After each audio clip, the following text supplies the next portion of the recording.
নমস্কার দর্শক বন্ধুরা, ঠিক যেমন তোমরা থাম্বনেলটাতে দেখেছো, যেমন তোমরা এই ভিডিওর টাইটেলটাতে দেখলে যে মেষ রাশির উন্নতির 5টি চাবিকাঠি, যেটা আমি তোমাদের সঙ্গে আজকে শেয়ার করব।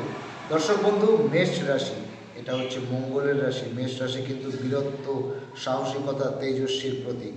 তো মেষ রাশির মানুষদের জীবনে উন্নতি করতে গেলে কোন 5টি উল্লেখযোগ্য বিষয়কে মনে রাখতে হবে, সময় নষ্ট না করে শুধু সেই পয়েন্টকেই ফোকাস করব। প্রথম হচ্ছে ধৈর্য।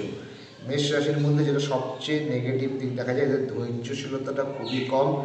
ধৈর্য ধরে যদি জীবনে এগোতে পারো, মেষ রাশি কিন্তু অনেক দূর পর্যন্ত সফলতা অর্জন করতে পারবে। দ্বিতীয় বিষয় হচ্ছে অহংকার ত্যাগ করা।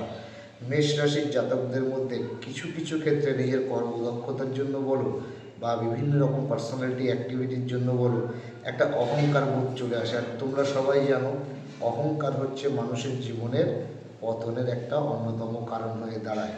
তৃতীয় যে বিষয়টা, সেটা হচ্ছে যে কোনো বিষয়ে না বুঝে ঝাঁপিয়ে পড়া। অর্থাৎ মেষ রাশির জাতক জাতিকারা কিন্তু অপরের বিপদ দেখে নিজেকে গুটিয়ে রাখতে পারে না। সেটা আইনত কোনো জটিল ঝামেলা হোক বা যে কোনো বিষয় হোক, মেষ রাশির জাতক জাতিকারা কিন্তু ঝাঁপিয়ে পড়ে, পরবর্তীকালে সেই বিষয় থেকে কিন্তু কষ্ট পেতে হয়। চতুর্থ যে বিষয়টা মেষ রাশিকে মাথায় রাখতে হবে, তোমাদের শুভ রং হচ্ছে লাল রং। শুভ কর্মে যখন বেরোবে, শুভ বারটা হচ্ছে মঙ্গলবার।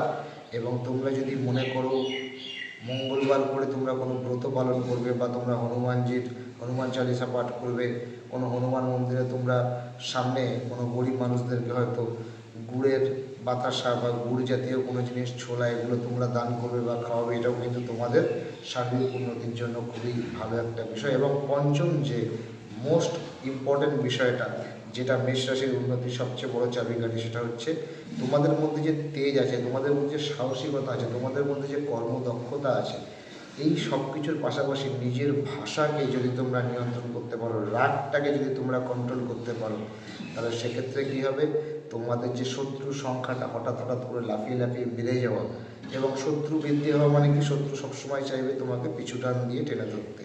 তাই তুমি যদি তোমার ভাষাকে একটু নিয়ন্ত্রণ করো, তোমার ক্রোধটাকে যদি তুমি একটু সংবরণ করো, তাহলে কিন্তু তোমার জীবনে উন্নতির পথে আর কোনো রকম বাধা থাকবে না।